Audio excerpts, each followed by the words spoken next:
you would think that in the new era that we're in, people are more careful about the choice of the words, and discrimination, society has grown past it, especially in the world of sport.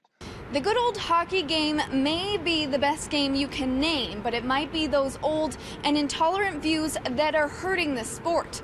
Calgary Flames head coach Bill Peters finding himself in hot water, accused of using the N-word with a black player a decade ago. Once again, the hockey community reacts to another controversy involving race. The most recent controversy, a set of tweets by hockey player Akeem Alou, alleging his former coach, Bill Peters, used racial slurs, saying in part, quote, "drop the M-bomb several times towards me in the dressing room in my rookie year because he didn't like my choice in music."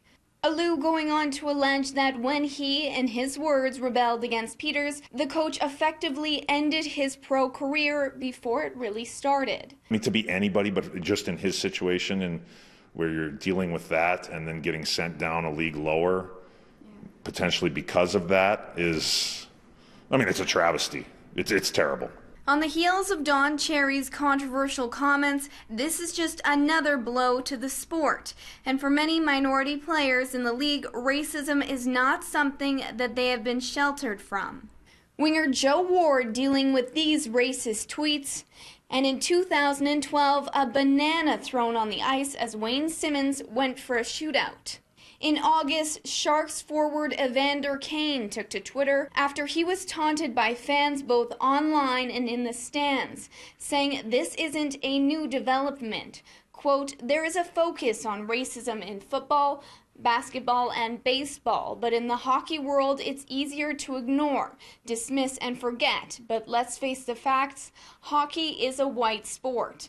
But there are black players in the league and other minorities in the sport. Time to notice it and give it the attention it deserves. The old way of thinking is done."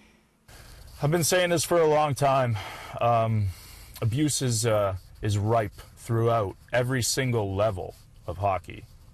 And if you don't think it is, just take a look at what's happening. It's just a matter of education and showing that this is a type of language that is not going to be acceptable anymore. You know, if you're a CEO of a company and you have an employee or anybody that works for you that are using those words, fire them, get rid of them, show that you're not standing for this. You know, if I have a kid and I want my son to play hockey, I want to play a sport. I want to play a sport that he's going to enjoy, he's going to find not having to deal with that stuff. Over recent years, the league has done more to support minority players, but the last weeks have seen a renewed cry for more to be done and a zero-tolerance policy. In Calgary, Allie Miller, City News.